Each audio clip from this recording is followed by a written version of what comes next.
pour le pendule simple, autant tout à l'heure l'écart angulaire était facile à comprendre que là, ce qu'on appelle l'élongation va nécessiter une petite explication. Donc je vais vous montrer l'application concrète de ces schémas.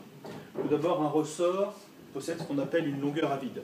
C'est-à-dire lorsqu'aucune masse suspendue n'est accrochée à son extrémité, le ressort possède une certaine longueur qu'on appelle la longueur à vide. Lorsque je positionne une masse à son extrémité, logiquement, le ressort s'étire et possède ce qu'on appelle une longueur à l'équilibre, notée L EC, la longueur à vide étant notée L0. Donc, cette longueur à l'équilibre, L EC, va déterminer ce qu'on va appeler l'élongation, c'est-à-dire l'écart à la position d'équilibre. Donc, deux cas de figure vont se présenter à nous. Le premier, c'est lorsque je vais étirer le ressort ou le comprimer et le lâcher, il va donc osciller. Et la moitié du temps, le ressort aura une longueur inférieure à la longueur L EC, et l'autre moitié du temps, il aura une longueur supérieure à L EC. La moitié du temps, le ressort sera comprimé. La moitié du temps, le ressort sera étiré. C'est ce que j'ai voulu vous expliquer au travers de ces deux petits schémas.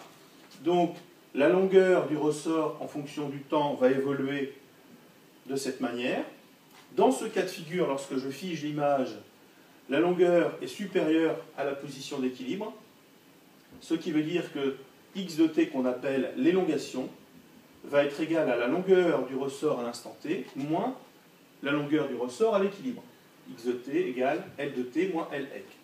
Vu que L de t est plus grand que L EC, la différence est positive, l'élongation est positive, le ressort est donc logiquement étiré. Dans l'autre cas de figure, le ressort se situe au-dessus, le centre de gravité se situe au-dessus de sa position d'équilibre, le ressort L de t est plus petit que L EC, la différence, donc l'élongation L de t moins L EC est négative, puisque L de t est plus petit que L EC. Donc si l'élongation est négative, ça veut dire que le ressort est comprimé. Donc la grandeur que nous allons étudier au cours du temps, lorsqu'on va étudier un pendule élastique, c'est l'élongation, c'est-à-dire l'écart par rapport à la position d'équilibre. Le ressort est comprimé, et le ressort est étiré, le ressort est comprimé par rapport à la position d'équilibre.